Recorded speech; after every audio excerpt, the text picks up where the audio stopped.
Hello, everyone, and welcome to the March for Science Media Zone Science, Not Silence Forum. My name is Rania Batrice. I'm the March for Science Interim Executive Director, and I'm so excited to be joined today by our Director of Youth Engagement, Chet Monday. Hello, Chet. How's it going? Hey, today is the day, as many of you out there have seen, we've posted quite a bit about it. There's been some news about it as well. It's the day that the United States officially rejoins the Paris Agreement. And this is after 4 years of science being silenced and, quite frankly, ignored completely by our government. And we are so grateful that we finally have an administration that has voiced their commitment to listening to scientists and to science. It's a little bit sad that we have to celebrate that so emphatically, but here we are.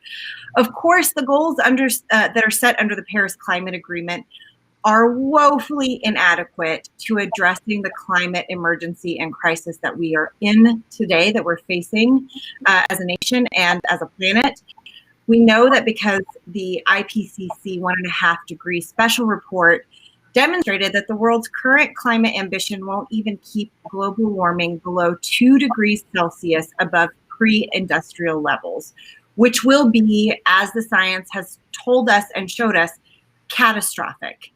So we not only need to elevate the goals, we need to achieve them.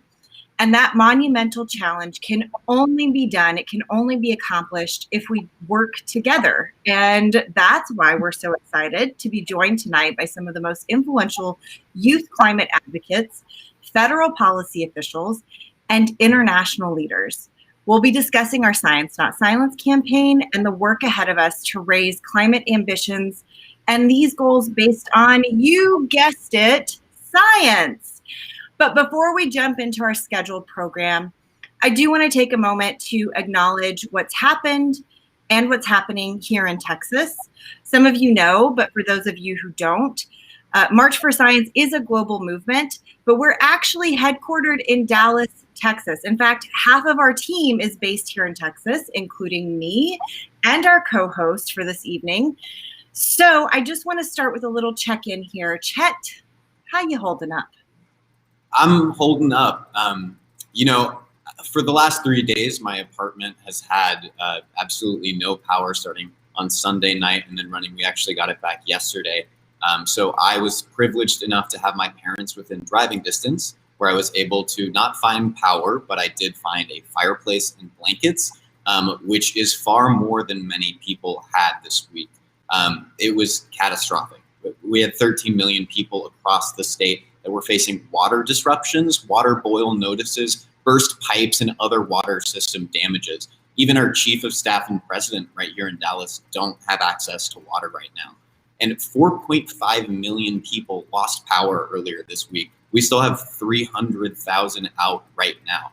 And not to mention the 27,000 plus Texans that do not have shelter or a regular home, who have been forced to find those shelters, which not to mention are really hard to find in marginalized communities and communities of color who have been greatly affected by this issue and this storm far more than a lot of other neighborhoods. They don't have as much access to the power. They're often put last in line because of the socioeconomic status of their neighborhoods. They also don't have access to resources like hospitals or water resources, fresh water, and food.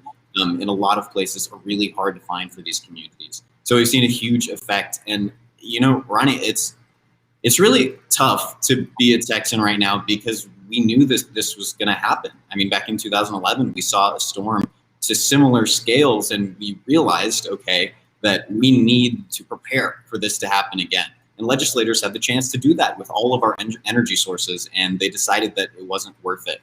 They decided that, all that we're seeing now in these events and these lives lost too, just weren't worth it. So I think, a long way to explain how I'm doing, but it's emotional because it kind of rings a bell for the world of how we're not prepared for adaptation or mitigation or even resiliency for the climate crisis. We're not prepared for what's coming to us. And I think we can be more prepared if we start to listen to the science and make sure we move forward where humans have safety and security. Yeah, and I think to that point, it's just a devastating and stark reminder of how important it is that we have leaders in place who do the things that you're talking about and focus on preparedness and equity, and all of those kinds of things, because it's not, we can't mitigate everything, but there are a lot of deaths that have tragically happened across the state here in Texas that didn't have to happen. And it is a lack of preparedness. It is a lack of leadership. It is, there's disinformation running rampant. We could do a whole series just on that. We're not going to do that right now, but it is just a stark reminder of how important it is. Who sits in those seats, those leadership seats? It really does matter. And so, kind of the perfect segue, and without further ado, it is my pleasure to introduce our first guest, Ali Zaidi. He is the Deputy Director of the White House Office of Domestic Climate Policy and has spent the past month establishing the direction for this administration's domestic climate policy and leadership. And I can tell you, he's already taken the reins and been pushing hard to keep real action and justice centered every step of the way. So thank you so much for being here with us tonight, Ali. We really, really appreciate your time. Thank you. Huge fan of Rania, your work and Chet and what this movement's been able to accomplish. I kind of wish we were outside and marching, but great to be with you in this forum as well. Absolutely. And hopefully we will be marching again soon, but, per the science, which we'll get into later. But I'm excited for the science advocacy community to get a little more insight on how our national leaders are responding to the climate crisis. As of course you know intimately, we are surrounded by reminders that leadership matters, just as I mentioned before. And we are facing this climate emergency, and the White House Office of Domestic Climate Policy is a newly established office by the Biden administration. And would just love for you, Ali, to just talk us a little bit through the impetus for the creation of this office and how it's going to help the U.S. meet the moment that we are facing, again, domestically and globally. I often say we're citizens of this planet first, right? So if you could talk a little bit about that, that would be great. Look, we are compelled at this moment by a set of crises. President Biden talks about the COVID crisis that has impacted disproportionately communities of color and low-income communities, but it's also disproportionately impacted communities that have been choking under pollution that's also causing climate change. We face the crisis on race awakened our conscience over the course of 2020, finally coming to terms with some of the stark realities with which our fellow citizens live. And one of those stark realities, again, is that Black and brown communities face more of the brunt of the pollution and are more susceptible to some of the impacts of climate change. We face an economic crisis, and that crisis is one, again, where not only is opportunity not evenly shared, but where we've been underinvested as a country in the things that grow our economy and make us strong as a nation, places like infrastructure and innovation, the same engines of economic growth that will be the engines of climate solutions. And then we face this climate crisis. And the reason I go through all of them is because they're all so remarkably intertwined, and they compound on one another. And now is the moment that we've got to step up to the plate. President Biden is so focused on making sure that we listen to the science when it comes to the COVID pandemic, but also when it comes to the climate crisis. We've talked about the latest science from the IPCC. We've talked a little bit about the fact that the more we dig, the more we realize that there's uncertainty and greater risk, that we are really perhaps still on the steep end of the learning curve of all the wreckage that we have caused through our excess, through our pollution. And so, there's no denying that this is the moment to act. But what's exciting to me, and really, if you were to say, what is our office here to do? It's to embrace the opportunity that tackling the climate crisis represents. So, we spend so much time talking to our colleagues who are focused on economic development and economic growth.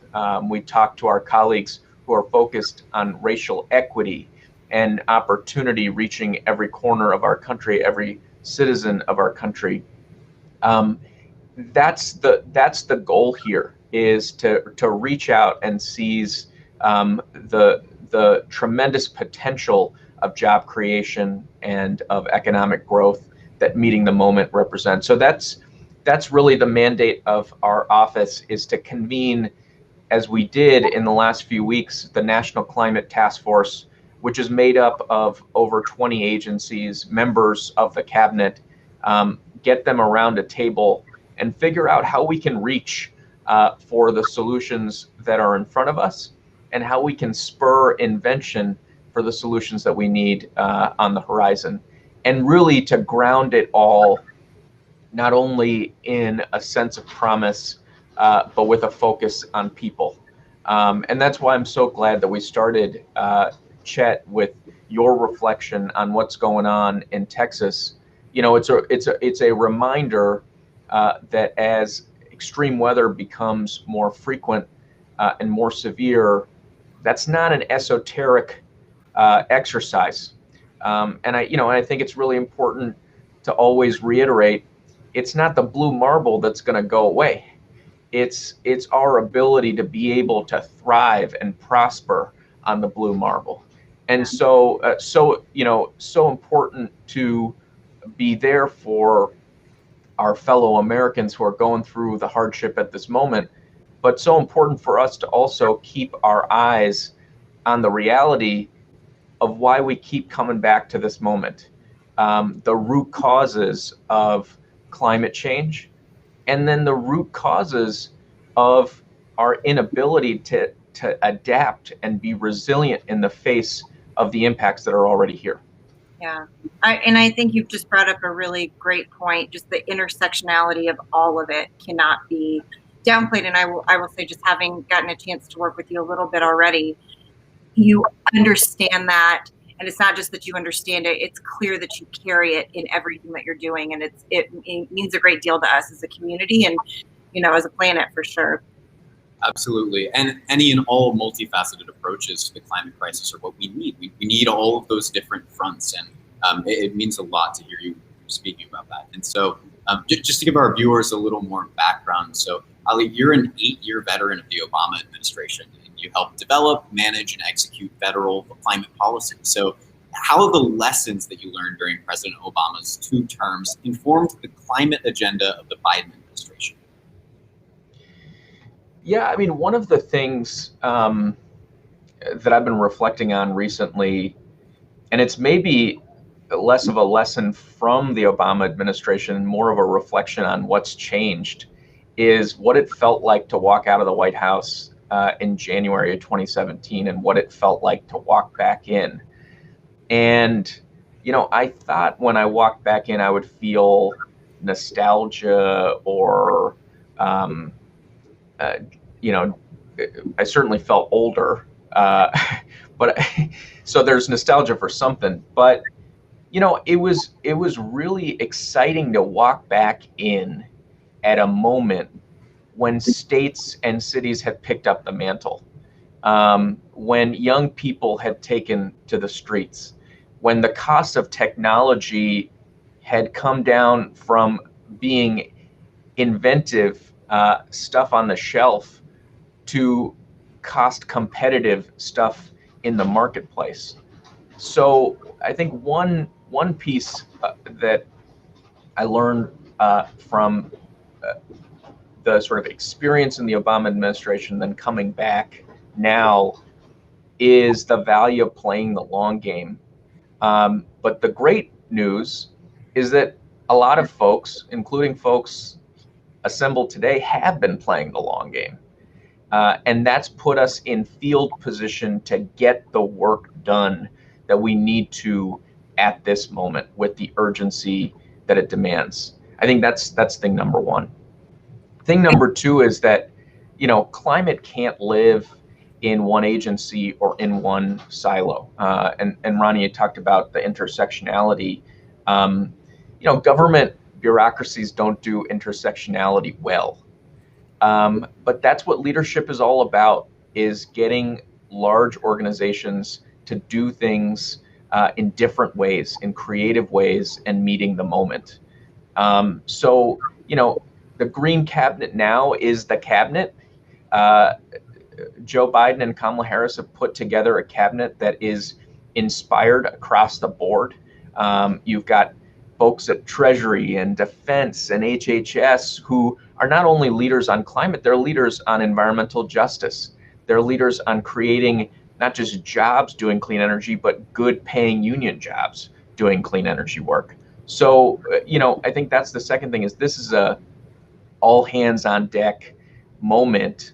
And we've got to look at, the handoffs in places where, oftentimes the baton could have been dropped, but we can't afford it to be dropped now. So, really, really excited about this moment, really excited about building on not only the years of accomplishment during prior administrations, but really on the shoulders of what people have done, organizing, pushing the envelope over the last 4 years as well. Yeah, I think you sort of segued unintentionally in a perfect fashion to what I want to ask you here, last but not least. It's not a secret. You referenced it already just now in your remarks that, for a long time, young people have been leading, and it's no different when it comes to climate action here in the United States and around the world. And your office, of course, is very active in developing the national climate policy that's conducive to achieving the transformative change that we it's an imperative. We don't have a choice. So right. What advice would you give young people who, now that they have a government that they can talk to, at the federal level, that listens to scientists and believes in science, they want to be effective advocates and leaders. And so what is your advice to young people? I think the first advice is keep doing what folks are doing, because it works. There's such incredible power in young people, and we've witnessed that time and again, bringing our country to the place that it needs to be to meet these challenges. And this is not new. Young people were on the front lines of the civil rights marchers. We lost in 2010 Congressman Lewis, who I think is just such an incredibly inspiring person. And it's crazy to think how young he was, marching across the bridge. This is your moment to march across the bridge. And the lessons are, there's going to be adversity along the way. This is not, the status quo is what it is because it works for a lot of people. And there's challenge there. But it's important to see the crisis not as all gloom and doom. This is a moment of tremendous opportunity, and that's why I love elements of our agenda like the Civilian Climate Corps, because it's about engaging folks in doing the building that is going to be necessary. It's going to be, I'll say something and then I'll undercut it and then I'll stop talking. It's going to be easy to just criticize folks, but now you got a set of partners, and I hope that you'll be a partner in building. And it's going to be hard to do that building, but I hope you'll be a partner in building. And when you don't have that partner, this is where I undercut myself, but probably not. Hold people accountable. We have earned this moment where we have leadership that is focused on the science and the urgency. That is a leadership that is dedicated to partnering with you on building the future that we need. And as we go down that process, be patient, but be persistent and hold us accountable. I think that's the bottom line. But it's going to take everybody. Absolutely. It's very encouraging, Ali, and we will hold you accountable. So look out. But thank you. I suspect that. And thank you for the encouragement. I'm really excited to see how this office takes off and the wonderful work that you're set out to do. So thank you once again so much for joining us, Ali. I hope the rest of your day is wonderful. Stay safe out there. Pleasure. Take care, guys. Thanks so much. Speaking of young people, I am so excited to introduce our first panel conversation featuring 3 fantastic youth organizers. And they're joining us here today to talk about some of the leadership that Ali was talking about, that Chet's talking about. It's so imperative. It's so impressive. And for our first panel guest, we have co-executive director and co-founder of 0 Hour, Jamie Margolin. Hello, thank you so much for having me. Correction, I am no longer co-executive director. I stepped down, but I'm still a part of the organization. But yeah, thank you so much for having me. Because you're doing amazing, wonderful things in New York. I should have known that. My apologies. Does not make you any less phenomenal, and we are so excited to have you with us today, Jamie, and we're just going to dive right in. 0 Hour was one of the first youth-led climate movements here in the United States. Very exciting, lots of energy, lots of creativity. Can you talk a little bit about the evolution of 0 Hour and how its mission and tactics as an organization have grown and changed since the beginning, especially in the face of the global pandemic that we're all facing? Well, 0 Hour started out with a lot of mass mobilization in person. We started in the summer of 2017 and had youth climate marches in 25 cities around the world in 2018, which laid the groundwork for the Fridays for Future and School Strike for Climate movement. We did a lot of lobby days in person, on Capitol Hill, meeting with congresspeople, meeting with senators. We did a lot of events, pop-ups, a youth climate summit. So it's a lot of events, mobilization, lobbying, a lot of in-person focus. And so with COVID, we've had to switch to do a lot of webinars and change from like protesting to more like education. So a lot of educational campaigns, a lot of social media work, a lot of reaching out to people digitally and doing the best that we can, and a lot of voting initiatives around the election. Amazing. Yeah, and such great work. I do miss the in-person events, though. I remember I got to attend the summit in Miami, and it was a really great experience. And y'all, thank you for coming. Yeah, thank you for hosting. We worked pretty hard on that summit. Yeah. Oh, I remember hearing about the sleepless nights, and the transition to how you've been able to adapt is really amazing. And just, kind of on that same note, but a different side of that, how have your personal efforts, and along with an organization too, changed from kind of building coalitions and working outside of the government when during Trump's time in office, where you had to work with other nonprofits, other mass mobilizations that weren't necessarily a part of the government, to now where there is an office that is willing to work, willing to collaborate, to move forward? Well, now we can be less on the defensive and more on the offensive of actually fighting to get work done. The Biden administration has a long way to go. He approved some new oil permits. He hasn't stopped Dakota Access Pipeline. He hasn't stopped Line 3. So there's a lot of work that needs to be done. But now we have an administration that at least will lend an ear and is like vaguely competent, as opposed to the Trump administration. So I guess now the difference goes from just opposing anything the administration does and just protesting from the outside to continuing our protests, but actually working on the inside to help and be of assistance to the administration and make sure that they actually follow through on their promises and also get better, because right now they're still pro fracking and they still have not supported a Green New Deal. And so they definitely need a push.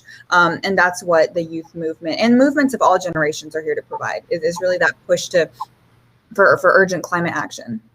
For sure. And thank you for saying the kind of defensive to offenses, because I think a lot of people have seen it as, during the Trump administration was the offensive, and now we're like, oh, well, it's much easier. But I agree. I think this is the time to turn up the gas and get moving. So thank you for that, Jamie. Now, I'd love to welcome our next member of our panel. She's the Executive Director of Climate Cardinals and is a member of the Secretary General's Youth Advisory Group for Climate Change, representing North America. Sophia Kiani, how's it going? Hi, I'm doing well. Thank you so much for having me. How are you doing? Hanging in there. We're doing well. Oh, bad question. I forgot you're in Texas. No worries at all. Definitely on the upside for us. We have power, so that's the first step. So Sophia, when it comes to climate action, it's critical that climate literacy helps inform engagement and activism. And I've read a lot of articles that you've written about this and talked about. But could you just talk a little bit more about your organization, Climate Cardinals, and the strategies that you're using to face the climate literacy challenges here in the U.S. and around the world?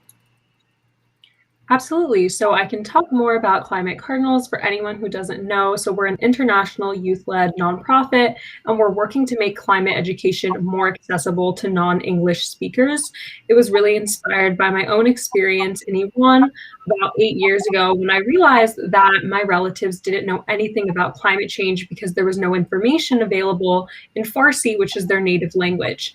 And so now Climate Cardinals, we have over 8,000 volunteers in 41 countries, and we're working to translate climate resources and climate information into over 100 languages, because we really believe that everyone, everywhere, should have access to the resources they need to learn about climate change and to know how it's affecting them. That's, just so fantastic and so important. And we often, I don't know, I feel like the accessibility sometimes gets lost in the conversation and we make a lot of assumptions. And so I just really have to say endless gratitude for the work that you're doing. It's so important. And as one of 7 young leaders in the world advising influential leaders at the United Nations, which is very impressive and exciting and important, how has that changed your outlook on youth involvement in governance? And how do you think that the Biden administration can learn from this advisory group that you are a part of? I think that it showed me that what I once thought was impossible is not only possible, but should be the norm. Because, I mean, the UN Secretary General, he really is one of the most influential governmental officials in the world. And he was able to bring together this advisory group of young people from all over the world. And now we meet with him quarterly to give him advice and to give him climate strategy. And so we really are having a meaningful impact on the way that the UN is presenting their climate information and what they're making their priorities. And this is me just being 19, but my voice is really being included in these incredibly important discussions, because they know that young people are doing the work. I've been doing this work for years, and everyone else who's on the advisory group has been doing the work for years.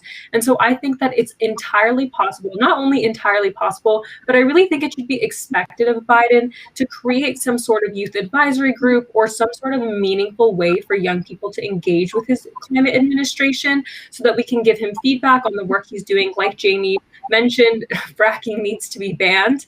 And that's the advice that we would give him. And we would have really honest, frank discussions. And so I do think that there needs to be channel ways for those discussions to happen. And so I would love to see a youth advisory group or something similar be created by his administration, because I know that they often say they love youth climate activists, they love the work we're doing, but I would really love to see that translated into action with meaningful ways for us to participate. So it makes so much sense. And I think it's something that Ollie, who we just had on from the White House, said they want to be pushed. And this seems like a very, very worthwhile effort to push. It makes so much sense. And now I just want to welcome our final member of Young Leaders. Please welcome Wally Maison, Political and Partnerships Director at the Sunrise Movement. Welcome, Wally. Hello, how are you? Good, hanging in.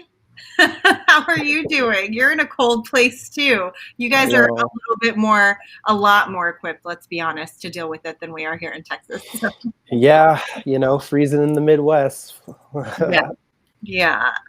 So I'm just going to jump right in with you, Wally. As one of the largest grassroots climate advocacy movements in the U.S., can you talk a little bit about the importance of the coalitions that you've built and, the working together that has taken place across the country to successfully elect officials committed to the reforms that we're all fighting for, that y'all have really been on the front lines fighting for?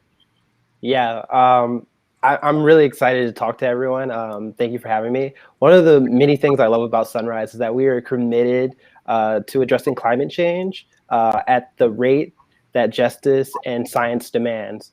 So like when we talk about justice, my mom worked 2 jobs that she hated just to provide for me growing up, and we still live paycheck to paycheck. That's not justice. People need higher wages and meaningful work. Like I said, I live in the Midwest. I live in Iowa, and during the caucus, I was talking to young people in rural towns in Iowa, and there was this young student at this college who was concerned about climate change because he was about to get ready to take over his family farm, a 4th-generation farmer, right? And he was concerned about climate change because there are record floods happening here in Iowa that's affecting his family's crops. But the state government isn't doing anything about it because they're in the pocket of big ag, and that's not justice. What we're seeing right now happening in Texas, people are without food and water. There's videos of young people using sleeping bags to insulate their homes because it's too cold. And what did their elected officials do? They went on television with the power on and warm houses and lied to the American people to cover up their political failures. And Ted Cruz even decided it was a good idea to go on vacation while his constituents are freezing. That's not justice. These different groups of people are rising up and voting people out who don't care about our future. Low wages and inaction on climate devastation, people can't live like that. That's why communities are voting people out that don't care about our futures and electing people like AOC, Cori Bush, re-electing champions like Senator Ed Markey, and like even pushing to get people like Deb Haaland confirmed as Interior Secretary, because people deserve just more than just like little reforms. We deserve transformation, and we want justice. Absolutely. And y'all have been on the front lines of transformational justice, and really just, a cornerstone of this movement. We thank you for that wonderful work. And Wally, when we talk about climate policies, it's critical that legislators understand that this is an intersectional issue. And you talked a little bit about that, about the intersection of justice and climate. So how has Sunrise adapted their organizing and advocacy to include intersectionality across movements, especially within the last year or two? One of our core principles from the founding is that we were committed to building a multiracial cross-class movement. And as a person growing up in the rural South, like I didn't know anything about climate change until I met Sunrise, because they resonated with my story. A young, poor Black kid growing up in Florida, I know what it's like to have, climate cut off my water and have no power.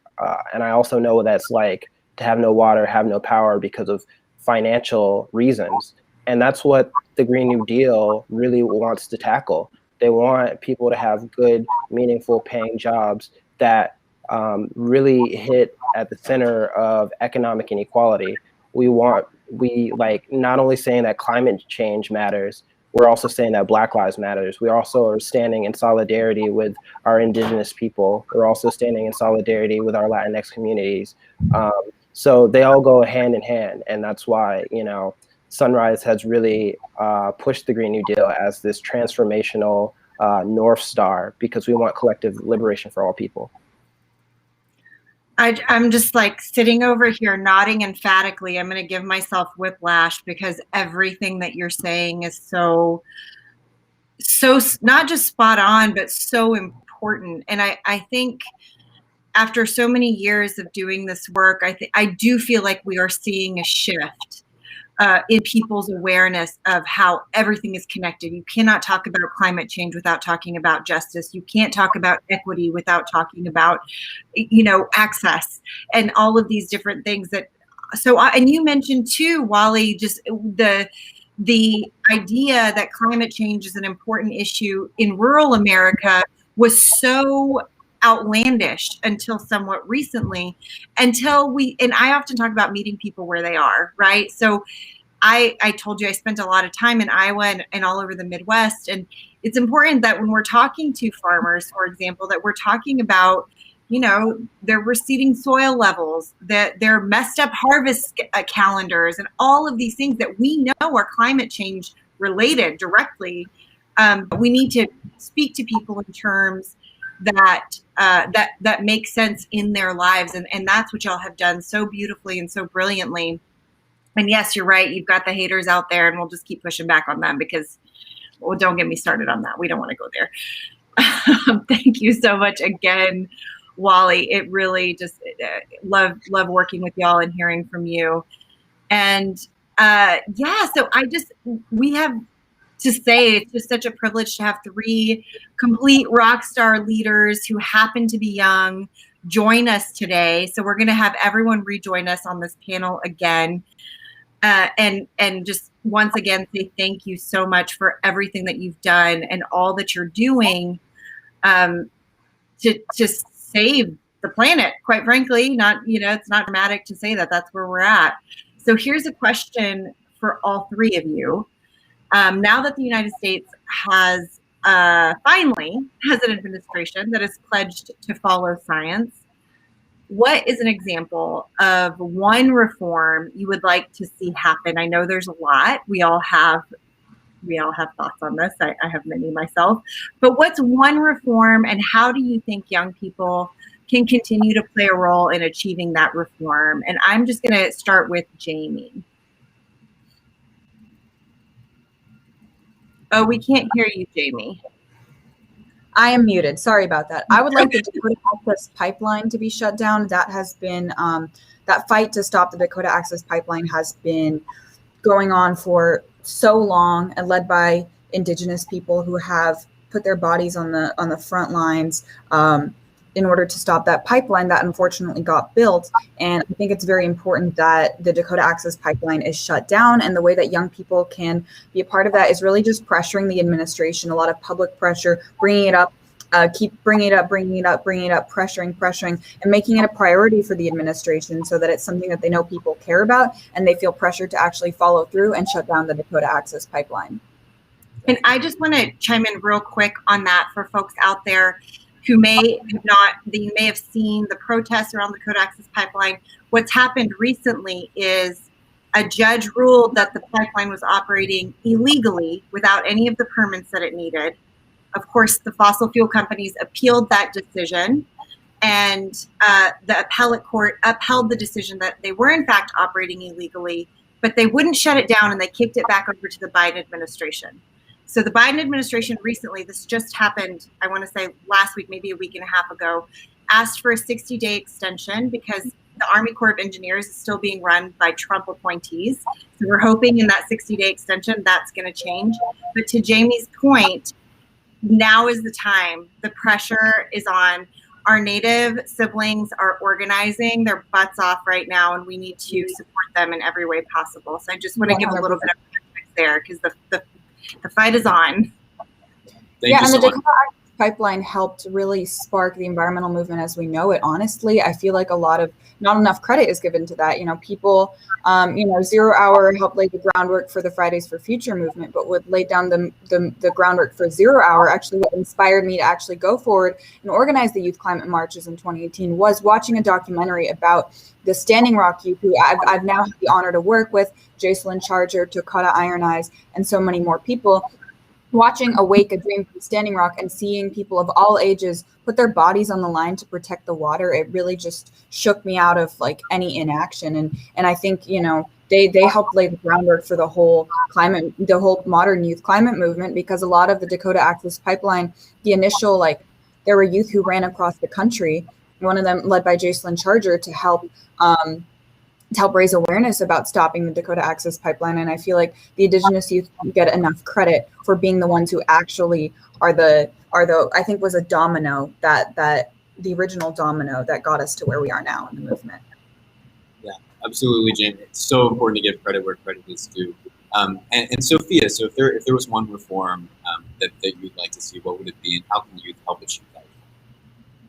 Well, I would love to see the Biden administration officially put their support behind the Green New Deal and to support progressive people in Congress like AOC and Bernie Sanders, who really have been doing the work and who are supporting these progressive measures that we want to get through Congress.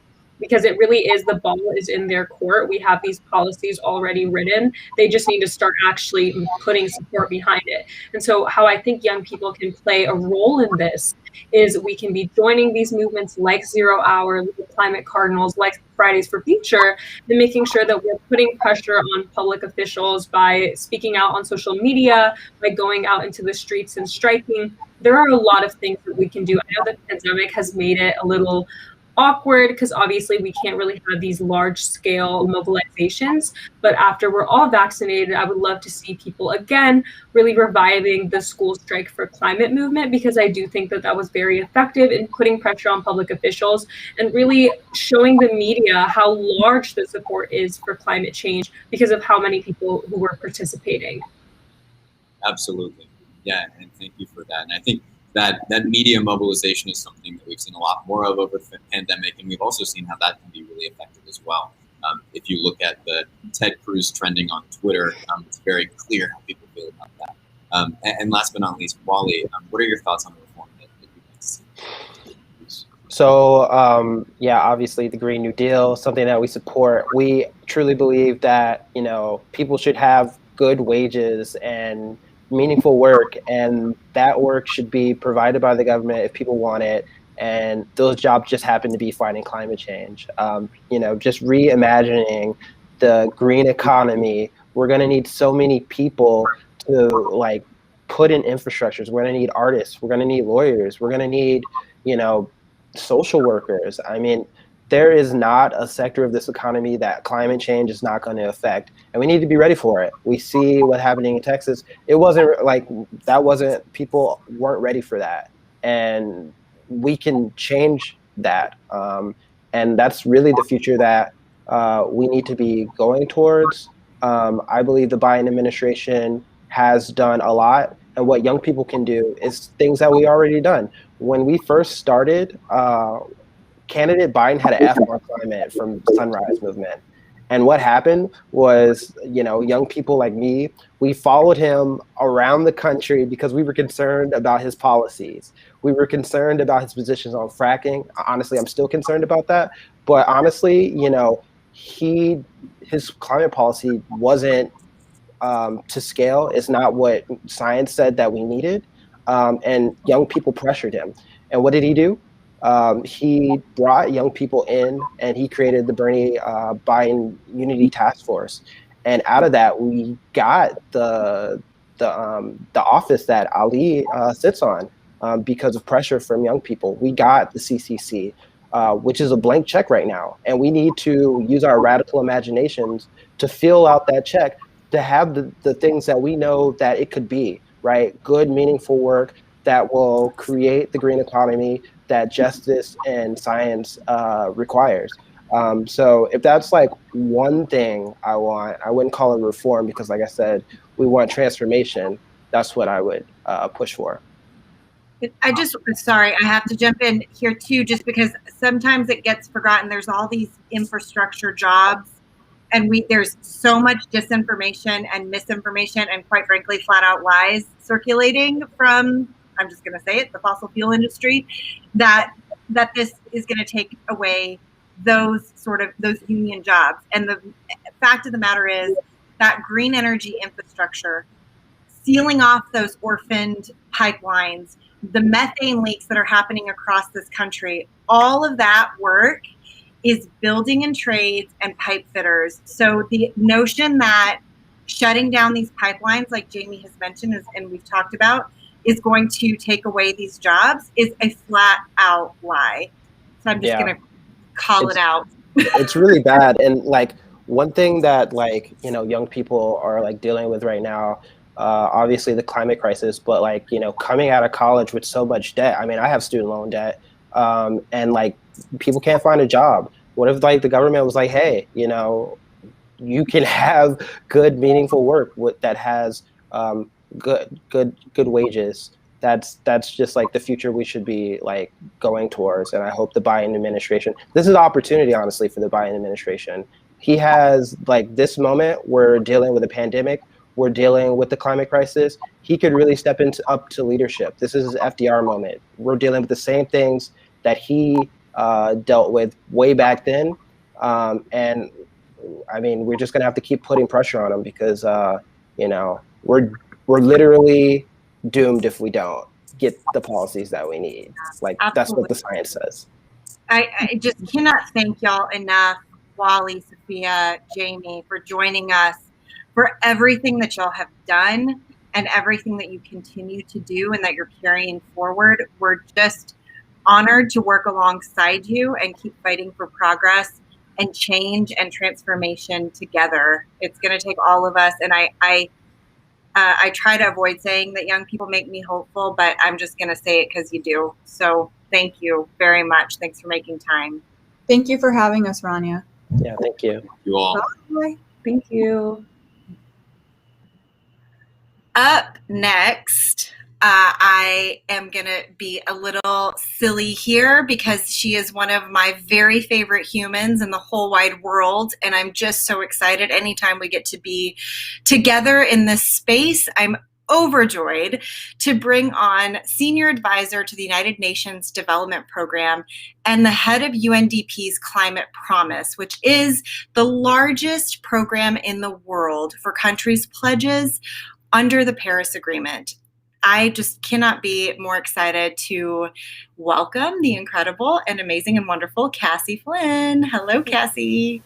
Hi, Rania. It is so good to see you. I just want to send you and every single person in Texas just all of my hope and my love and my strength and the biggest hugs ever. Thank you so much, Cassie. Feeling it over here in the snowy tundra.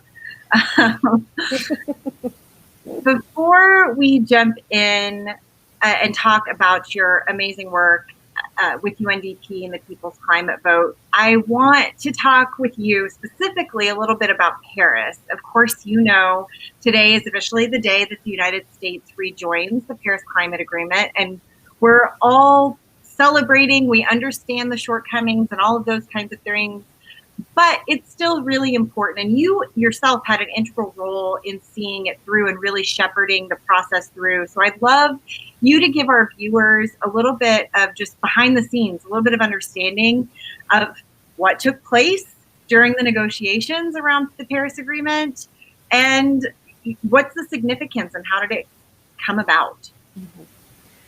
Right. Well, you know, when we say Paris Agreement, often we just sort of think about the words on the page, right? It's words on pages about what countries need to do to address climate change.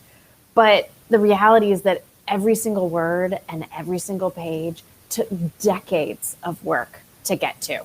And for people that may not be sort of at the climate negotiations every year, it involves representatives from nearly 200 countries really spending 2-3 weeks at a time, sort of all converging in one place, sitting around a set of tables, 6 languages, no windows, and really just kind of diving in and going word for word. And the Paris Agreement was such an important milestone because it really did result in sort of these hours, days, months, years of hard work.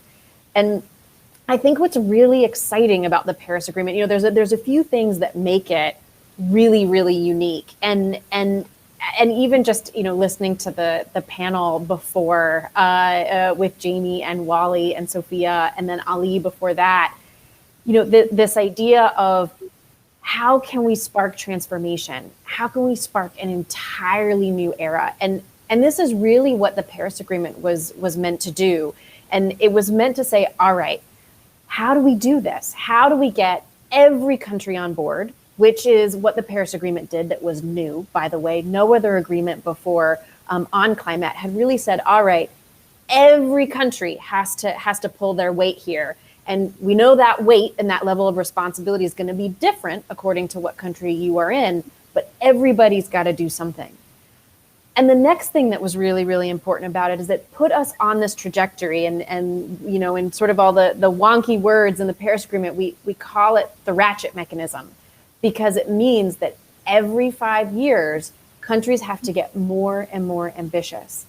And so in 2015, when countries put forward a lot of their pledges on the Paris Agreement, it's 5 years later now, they got to put their new pledges out there. And those pledges have to be bigger and better than they were before. Yeah. And it was historic. It was, just to your point, it never happened before.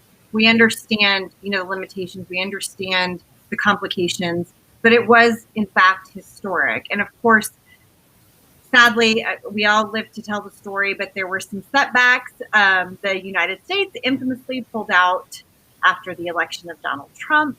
More recently, we have our genius senator saying that the Paris Climate Agreement is all about Paris. Don't get me started on all of that.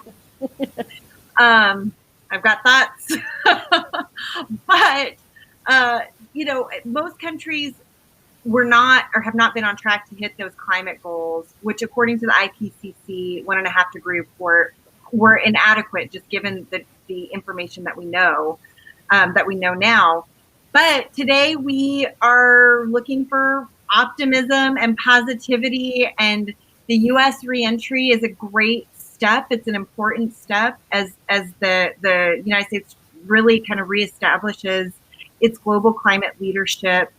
And institutions like UNDP are helping governments raise their climate ambitions and achieve their climate goals. And like you said, there's new ones. We are continuously learning. That's science, right? Mm-hmm. We're always getting more information and learning more and more.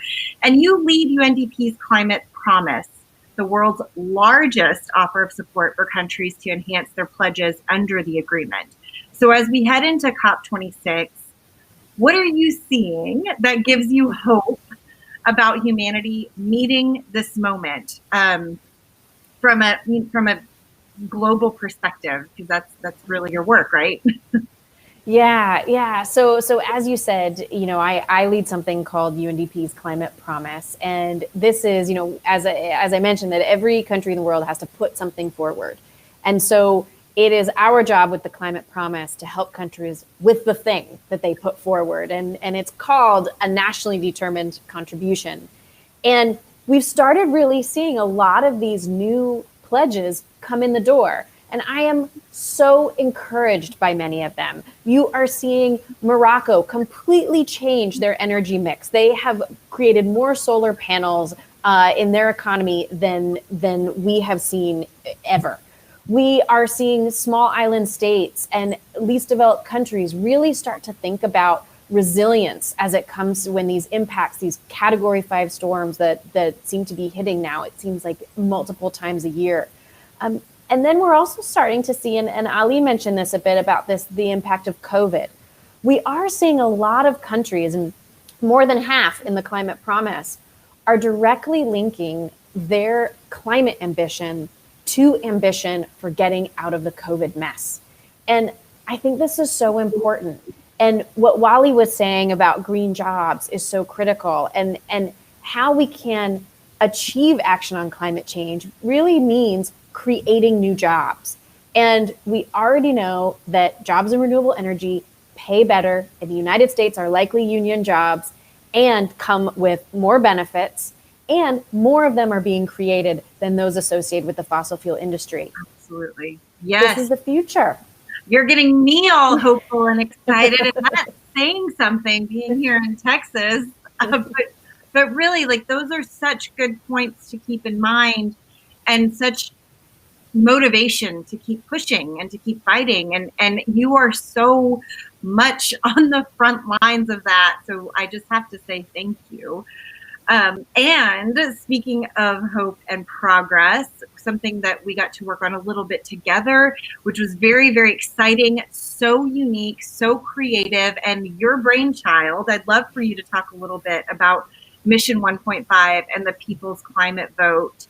And if you could just start with really how it came about. It was such a unique idea and very just incredible. And you had some compelling findings that came about because of this approach and your ability to survey so much of the world. And of course, would just love to hear what you learned on the US front as well. Oh, thank you so much, Rania. And I have to say, I mean, you are just one of my most favorite people on the planet. And I Mission 1.5 and the People's Climate Vote would not have happened without you and Matt and everybody at March for Science. And Chet, like, I want to hug all of you. And to give everybody a hint about what this all was, you know, at my job, you know, I work with a lot of world leaders. I work with leaders that are really faced with huge decisions. And even as we saw our youth leaders in the panel talk about, you know, whether it is the green jobs piece or thinking about pipeline approval, these are enormous decisions. And government leaders really need to know where people are at when it comes to solving the climate crisis. And at the same time, a lot of people are really nervous. They're really scared.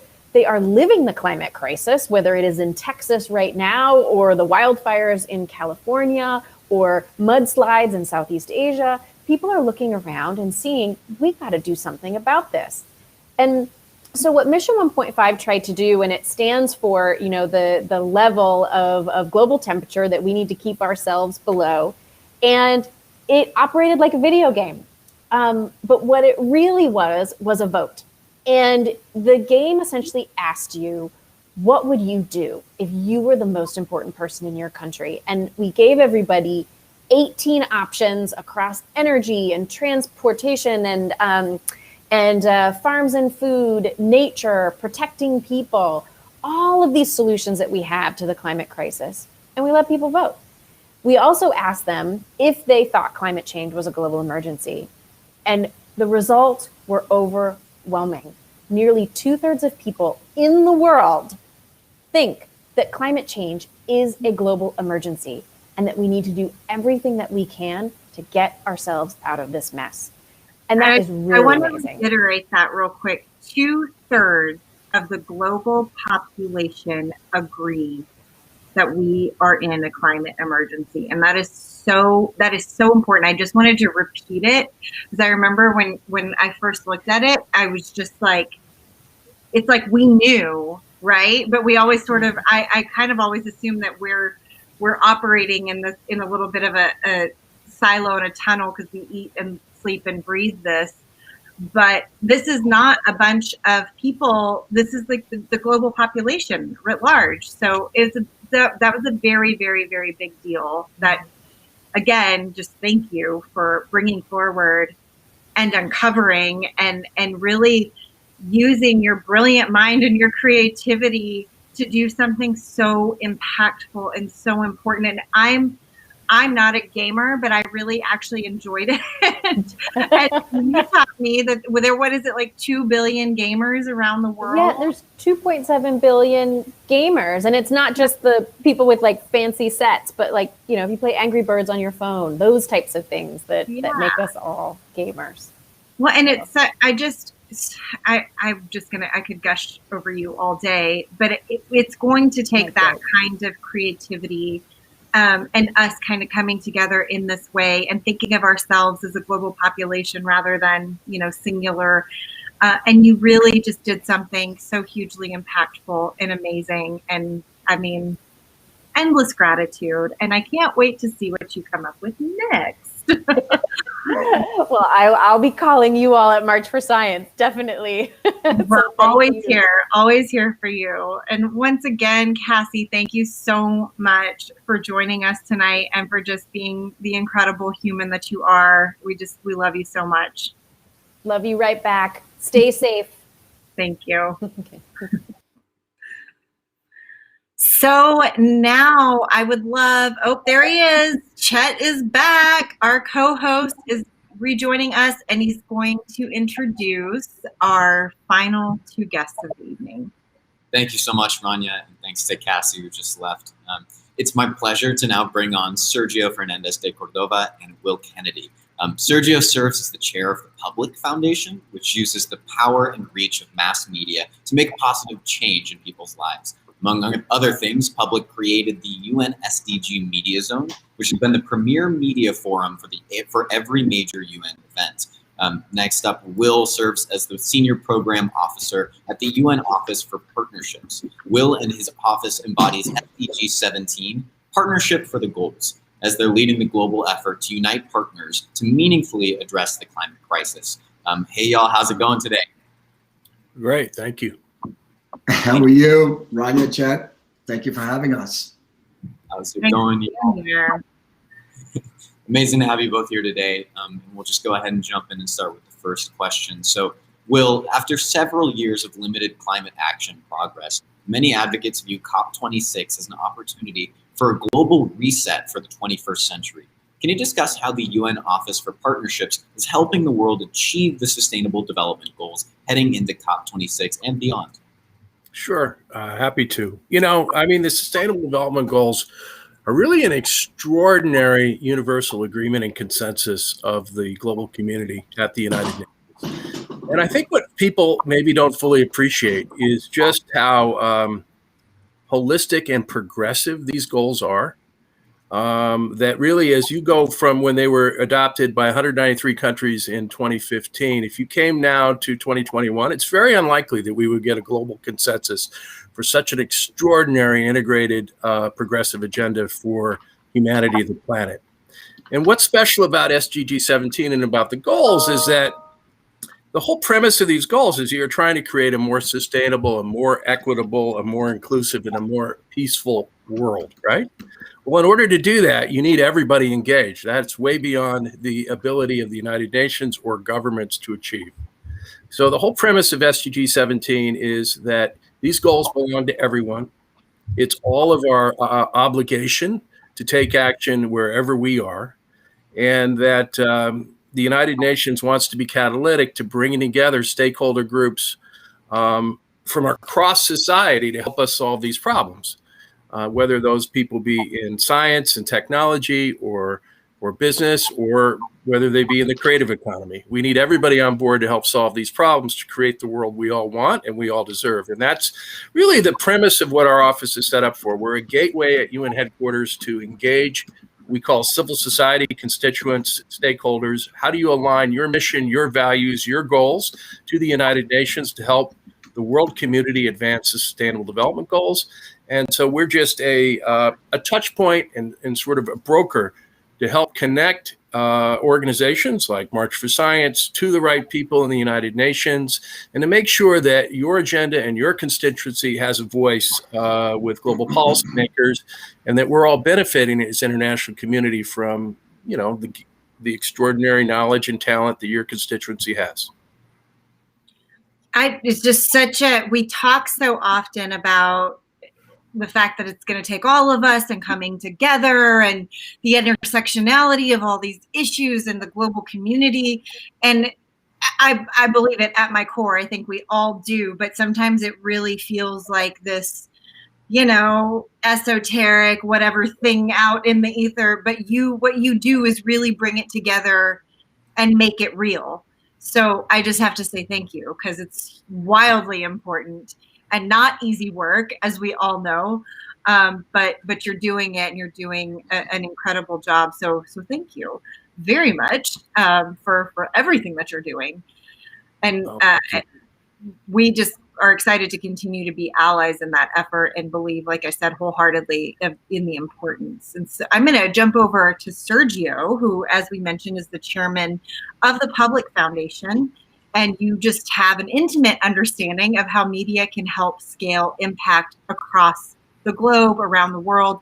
In the midst of the pandemic, advocates have been prevented from mobilizing in person, and of course have transitioned more to digital advocacy and programming and all of those kinds of things. And so would just love to hear from you. You really are on the front lines of this. What lessons you've learned over the last year that could really help advise and inform the activism of climate champions around the world.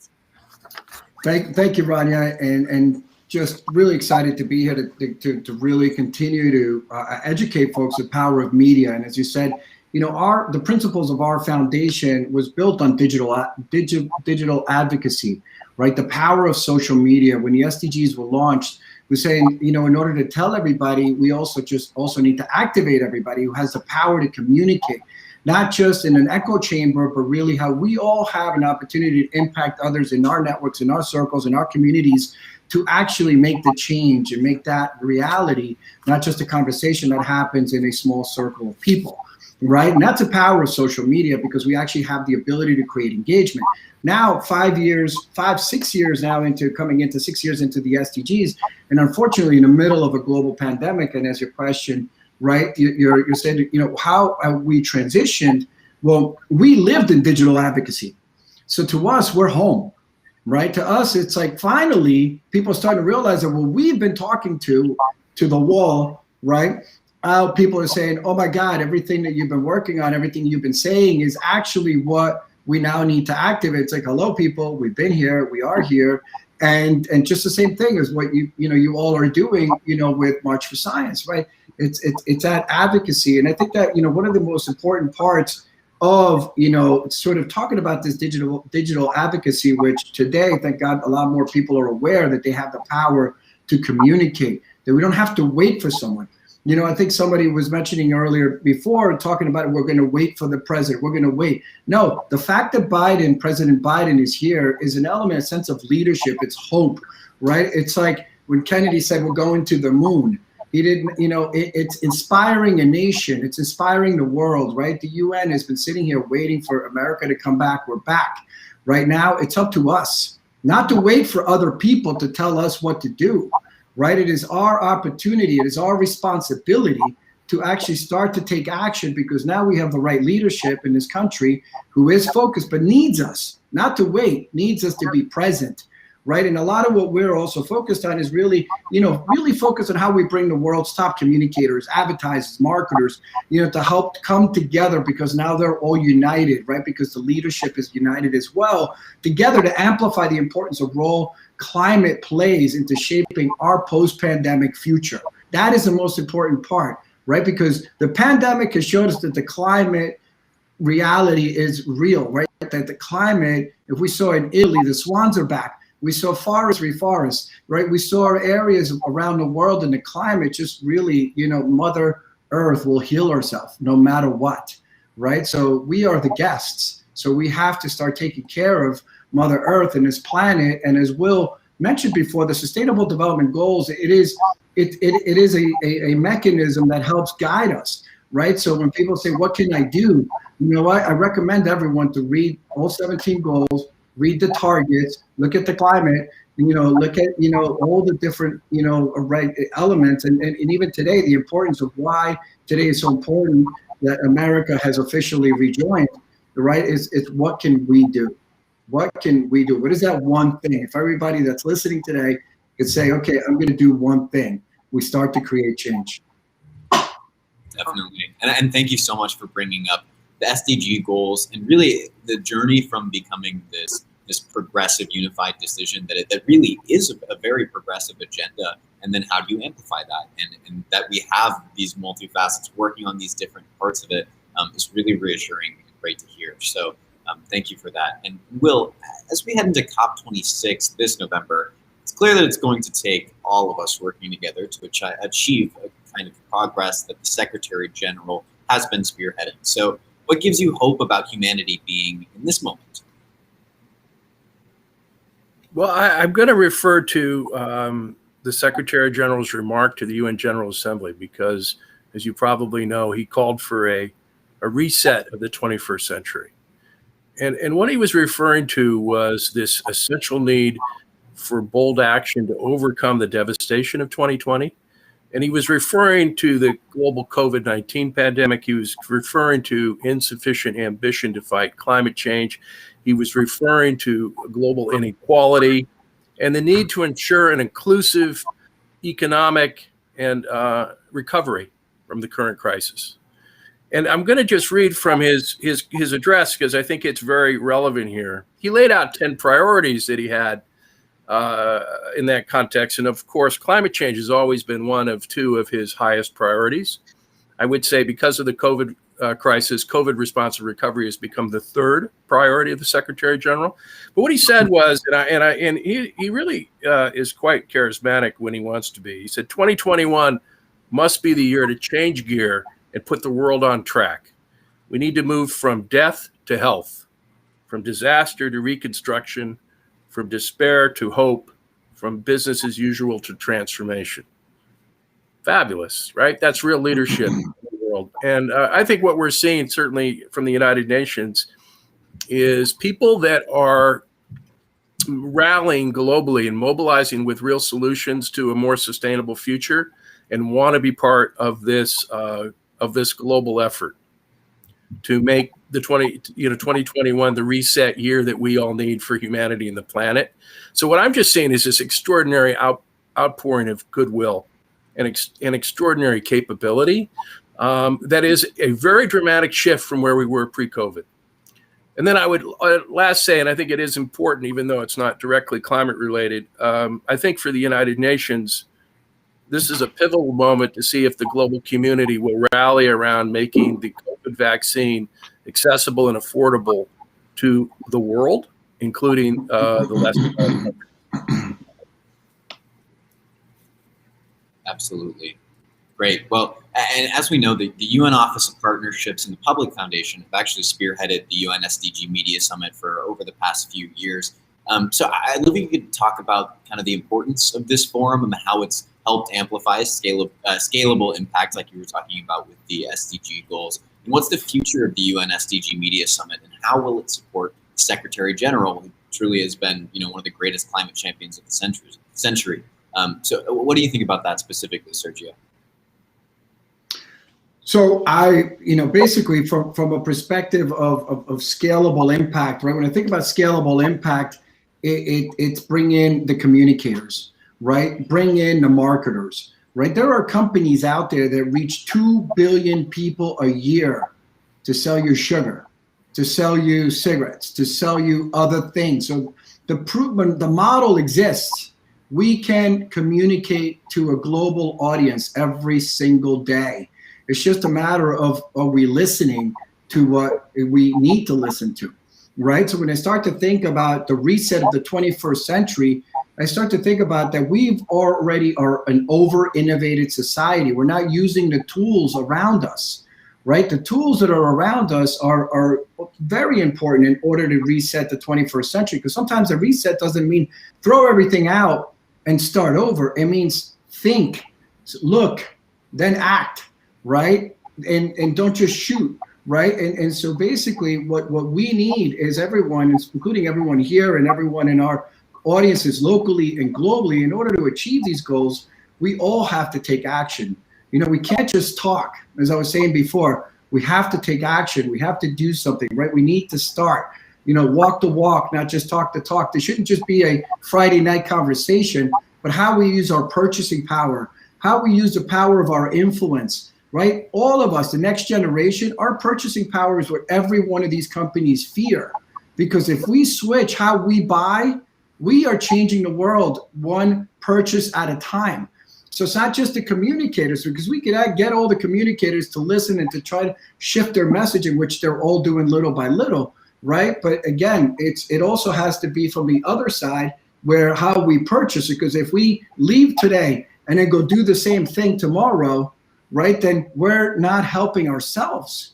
right? And that is the most important part. And we have to start here today, right? The US has made a commitment to join, right? We have to start here today with our industries, our communities, and build that very future we want, because by how we act, not just how we talk, and not just how we advocate, excuse me, right? And we can't just depend on the political bodies around us. They're doing their job, we have to do ours.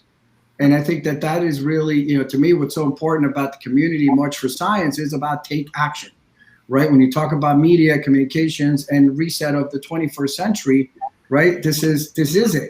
This basically is that roadmap, right? The ingredients are there, the roadmap is there. Well, let's get on with it, folks. But I just want to jump in quickly and piggyback off what you're saying, Sergio, because I think it's so important, and it's one of the cornerstones of March for Science. Really, is to meet people where they are and to help people see that there is space and place for everyone. And you just mentioned like 17 things that need to happen, and those are all different skill sets, right? And I talk about meeting people where they are too, which I think, to your point, is that's the storytelling. It's so easy to be like, oh, this is not mine, this doesn't affect me, this isn't my thing. Well, no, it is your thing. It is absolutely your thing, because if the planet bounces us, it's bouncing all of us. So, exactly. So, yeah, I think your point is so important, and just such a good reminder of every single one of us has a role to play. No matter what our gifts and skill sets and talents are, every one of us has a role to play. So thank you for that reminder. Absolutely. Finally, Sergio, I've heard that you have a special announcement for our audience today, and I'd love to hear what it is. Well, as you know, as a strong partner with the Science Not Silence campaign, right? And Will's holding on to his seat. He's like, wait a second, what are we announcing?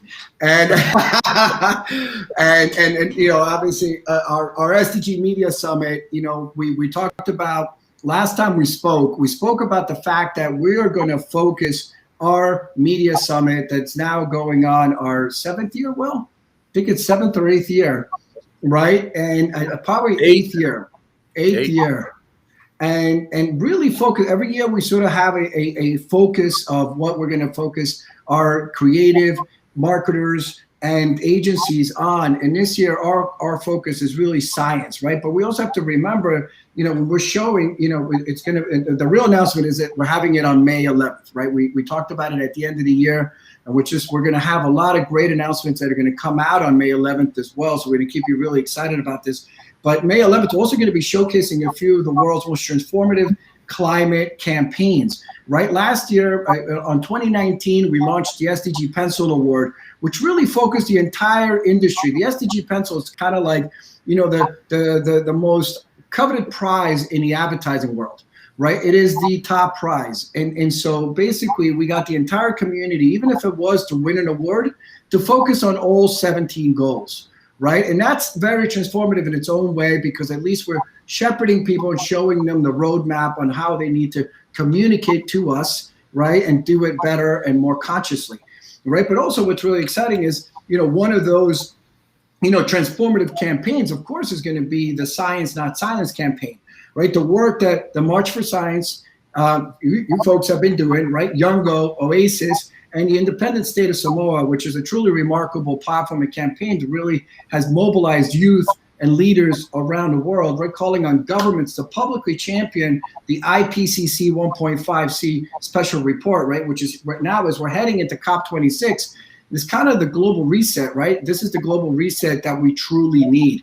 The opportunity to unite the world behind science, right? Like, this is what we're talking about. This is our time. This is it. What else are we waiting for? Right. And I mean, you guys, basically you guys secured, I believe it's like 12 countries, 50. Right? Oh, there you go. Look, 15 governments got up and said, hey, we believe in this. I mean, that's monumental when you start to think about, what we're talking about in activating the next generation and youth. And it's such an important campaign, and we're just so excited to really amplify this critical initiative. right? So early next week, we're going to be calling the world's leading creative companies, marketing firms, and advertising innovators to join us for this international forum as we mobilize the power of media to amplify across the world, right? And again, this is, we need you. We need all of you, because this isn't just about us mobilizing them, right? It's a two-sided road, right? So stay tuned, and a special thank you again for all of you at March for Science for being a critical partner. Obviously, as I speak on Mr. Kennedy's behalf and mine, you know, as we are looking at the next SDG Media Summit, you know, we need to activate all of you. So it's not just about the, you know, the media content creators. Today with influencers, you are all influencers. So we need all of you, and we're also going to invite everyone from a March for Science community. We want everybody to come and be able to actually attend this, because one of the beauties of actually doing this digital is that we're not limited to how many people we could have, right? And we want all of you to learn and listen to what goes on behind the scenes, what the CEOs of creative companies are talking about, how they came up with these ideas, these awards, and what they're doing in their own organizations to help drive change and focus on science, right? And not silence. I know I flipped that around, but that was on purpose. I don't know about everybody out there, but I am so excited. I can't wait. Of course, I love working with you guys anytime and always. This is going to really be special and amazing. And thank you both, Sergio, Will. Thank you so much for joining us at the Science Not Silence Forum. It really is such an honor and a pleasure to work closely with you and to show, again, I know I'm repeating myself, but it's worth repeating. You are embodying and epitomizing what it means to be a partner and what it means to come together to impact real change. So thank you so much. And we can't wait to just keep working together, and can't wait for May 11th. Yes. Thank you so much. All. Be well. Take care. Thank you. So thanks to everybody out there for sticking with us. We've had so many exciting conversations. We're heading into the end here, but just want to hit a couple more things. So many of you know, some of you may not, March for Science was really built on two pillars: science and marching. March for Science. It's very clever, you see. But what do you do when science tells us not to march? It's been mentioned a couple of times. Everybody is well aware we're still in the midst of a global pandemic. It's not a rhetorical question. We don't march because here at March for Science, we believe in public health and, you know, science. So unfortunately, it's going to probably still be unsafe for most of the world, if not all of the world, to safely publicly demonstrate on Earth Day. But we're not going to let that stop us, of course, because as you heard from our last conversation, digital advocacy is imperative advocacy. So with that, we'd like to share a special announcement with our partners from Youngo and the president of March for Science, Matt Tranchen. Matt, the floor is yours.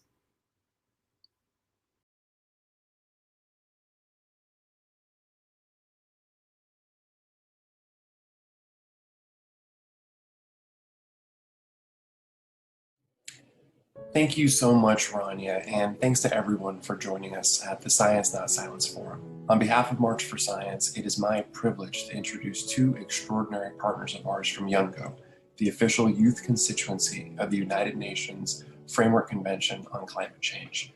Hita Lakhani and Marie Claire Gravelhoff and Global North Folk for Youngo, representing young people around the world at the United Nations Climate Change Conference known as COPS.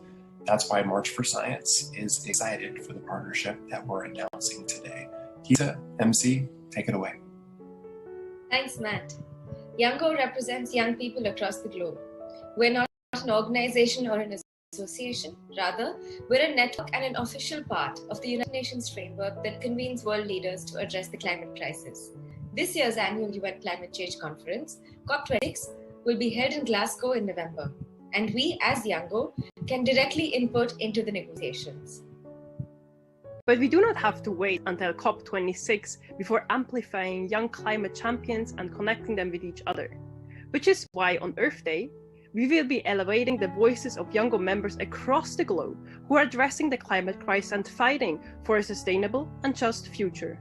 So whether you're interested in organizing a TEDx-style talk, high-level interviews, or panel discussions, we will be live streaming across March for Science digital platforms throughout Earth Day. If you're already a Youngo member, great! You will be receiving information on the application and next steps in the coming days. If you're not a Youngo member yet, don't worry. Anyone can join under the age of 35, and it's easy. Just fill out the form on the link provided below, and we'll be sure to include in updates moving forward. Really hope you are joining Youngo to unify our voices to make our voices heard to stay below 1.5 degrees together. And while March for Science is honored to showcase Youngo members from around the world and leverage our extraordinary community to amplify their impact, March for Science and Youngo will also be launching a social movements network on Earth Day for young leaders designed by the science of reciprocity to foster collaborations as we continue to work remotely heading into COP26 and beyond. Thank you to our Youngo partners as we join forces around the world to unite behind the science. Thanks so much, everybody. Thank you. Bye-bye.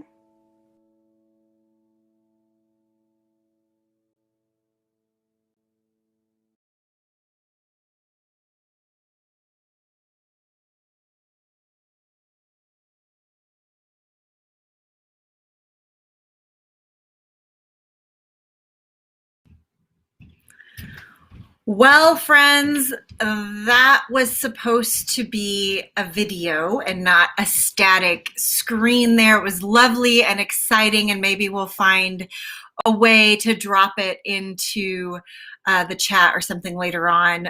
But, 2021, am I right? Do what we can. We love the technology that we have and so grateful for it, but it's not always perfect, but that's okay. I think you got the gist. Our amazing Chief of Staff, Izzy, dropped in the form into the chat. So if you are not yet a member of Youngo and you are under 35, you can sign up. It's super fast, super easy, and they're just doing amazing and incredible work. And we're so excited to partner with Youngo. And our partnership with Youngo that is going to showcase the world's leading youth climate champions on Earth Day, as was mentioned, if you heard the audio at least. Since this is our 4-year anniversary, the 4-year anniversary of March for Science, we're particularly excited that what began in the streets in more than 600 cities around the world, that's right, 600, has now evolved into a year-round movement that gives meaning to the phrase, unite behind the science.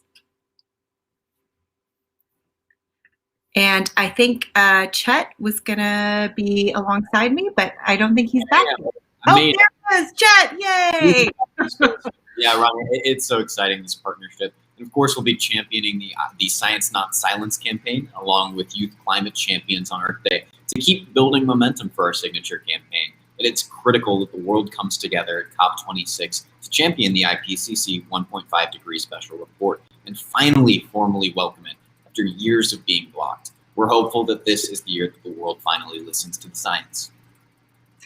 And this is where we absolutely must thank our brilliant partners of the Science Not Silence campaign. So thank you to Youngo, which co-hosted today's forum, as well as AOSIS, the Alliance of Small Island States. For those of you who aren't familiar with AOSIS, they've been the leading climate champion for 30 years at the UN and across the globe. But we also want to give a special thank you to the Prime Minister of Samoa. Those of you who have been following along for the last several years, just know that as one of the world's great climate champions, it was his leadership that really helped launch the Science Not Silence campaign in Madrid at COP25. And none of this would have happened had it not been for his leadership. So on behalf of the world's largest network of science advocates, thank you to the independent state of Samoa for helping lead the way. Yes, thank you so much for the state of Samoa. And with that, the Science Not Silence Forum comes to an end. But before you go, we hope you answer this call to action. We need you. We need all of you to get involved with this movement. All of you watching at home know that the only people that will hear what was said here today and answer this call of action are the ones that will watch. So if you can, please tell your friends about this forum, share it with them, send it to them through Facebook, on YouTube. That would mean the world to us and to this movement, because the more people that are seeing the call to get involved, the more people that will get involved. So whether you want to get involved with climate or public health or justice or democracy, please sign up and join the movement. We'll put the sign up link in the chat, so please step up and get involved. We're looking forward to working alongside all of you. Yes, please join the movement. As I mentioned before, every single one of us has a space and a place in this movement. It is going to take all of us together to move the needle and to really bring about the change that is going to save the planet. And if you don't have time, please consider making a donation to sustain our efforts. For better or for worse, it takes dollars to keep doing this work. And we would love any contribution of any amount makes a difference. Every single dollar goes to helping us sustain these imperative efforts. So please join us in whatever way you can. We love you, March for Science family. Stay safe, stay warm, stay connected. We are in this together. And from the battleground state of Texas, so much love to all of you. Until next time. Thank you so much for joining, everyone.